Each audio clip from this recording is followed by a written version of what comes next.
ಮನೆಯಲ್ಲಿ ಇಡೋ ಗಡಿಯಾರವನ್ನು ಗಡಿಯಾರದ ಸಂಖ್ಯೆಯಲ್ಲೂ ಕೂಡ ವಾಸ್ತುಶಾಸ್ತ್ರ ಸಂಬಂಧ ಹೊಂದಿದೆ ಅನ್ನೋದು ನಿಮಗೆ ಗೊತ್ತಾ?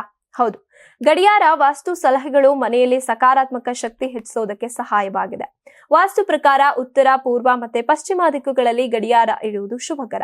ಈ ದಿಕ್ಕುಗಳು ಪ್ರಗತಿ, ಆರೋಗ್ಯ ಮತ್ತೆ ಸಮೃದ್ಧಿಯನ್ನ ತರುತ್ತೆ ಅಂತ ನಂಬಲಾಗಿದೆ. ಆದ್ರೆ ದಕ್ಷಿಣ ದಿಕ್ಕಿನಲ್ಲಿ ಗಡಿಯಾರ ಇಡುವುದರಿಂದ ನಕಾರಾತ್ಮಕ ಶಕ್ತಿ ಹೆಚ್ಚೋ ಸಾಧ್ಯತೆ ಇದೆ. ಒಂದೇ ಮನೆಯಲ್ಲಿ ಒಂದಕ್ಕಿಂತ ಹೆಚ್ಚು ಗಡಿಯಾರ ಇಡುವುದು ತಪ್ಪೇನಲ್ಲ, ಆದ್ರೆ ಪ್ರತಿ ಕೋಣೆಯಲ್ಲಿ ಒಂದು ಗಡಿಯಾರ ಮಾತ್ರ ಇಡುವುದು ಉತ್ತಮ.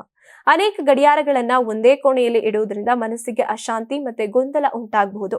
ಪ್ರತಿ ಗಡಿಯಾರ ಕೂಡ ಸರಿಯಾದ ಸಮಯವನ್ನ ತೋರಿಸುತ್ತೆ ಅನ್ನೋದು ಖಚಿತಪಡಿಸಿಕೊಳ್ಳಬೇಕು. ಇನ್ನು ವಾಸ್ತು ಪ್ರಕಾರ ನಿಂತಿರುವಂತ ಅಥವಾ ಮುರಿದ ಗಡಿಯಾರ ಮನೆಯಲ್ಲಿ ಇಡುವುದು ಅಶುಭ. ಇಂತಹ ಗಡಿಯಾರಗಳು ಮನೆಯ ಶಕ್ತಿಯನ್ನ ನಕಾರಾತ್ಮಕವಾಗಿ ಪ್ರಭಾವಿಸುತ್ತೆ ಅಂತ ನಂಬಲಾಗಿದೆ. ಆದ್ರಿಂದ ಅವುಗಳನ್ನ ದುರಸ್ತಿ ಮಾಡೋದು ಅಥವಾ ಮನೆಯಿಂದ ತೆಗೆದುಹಾಕುವುದು ಉತ್ತಮ.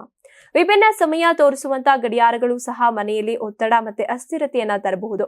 ಗಡಿಯಾರವನ್ನ ಮುಖ್ಯ ಬಾಗಿಲಿನ ಎದುರು ಇಡೋದನ್ನ ತಪ್ಪಿಸಬೇಕು.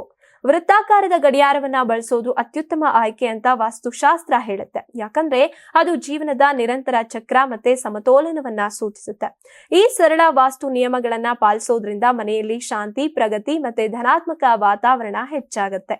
ನೀವು ಸಣ್ಣ ಆಗ್ಬೇಕಲ್ವಾ? ಅದು ಒಂದು ಉತ್ತಮ ಆಹಾರದಿಂದ ಸಣ್ಣ ಆಗ್ಬೇಕಲ್ವಾ? ಪ್ರತಿದಿನ ನಮ್ಮ ಜೀನಿ ಸ್ಲಿಮ್ ನ ಯೂಸ್ ಮಾಡಿ ಯಾವುದೇ ಸೈಡ್ ಎಫೆಕ್ಟ್ ಇಲ್ದಂಗೆ ನೀವು ಸಣ್ಣ ಆಗ್ತೀರಾ. ನಿಮಗೆ ಮಾಧ್ಯಮದಲ್ಲಿ ಕೆಲಸ ಮಾಡುವ ಆಸಕ್ತಿ ಇದೆಯಾ? ಹಾಗಾದ್ರೆ ಕರ್ನಾಟಕ ಟಿವಿ ಡಿಜಿಟಲ್ ಮೀಡಿಯಾದಲ್ಲಿದೆ ನಿಮಗೆ ಒಳ್ಳೆಯ ಅವಕಾಶ. ಆಯ್ಕೆಯಾದವರಿಗೆ ಉಚಿತ ತರಬೇತಿ ಕೊಡ್ತೀವಿ. ತರಬೇತಿ ನಂತರ ಕೆಲಸ ಮಾಡುವ ಅವಕಾಶನೂ ಕೊಡ್ತೀವಿ. ಈ ಕೂಡಲೇ ನಿಮ್ಮ ಮಾಹಿತಿಯನ್ನ ಮೇಲ್ ಮಾಡಿ.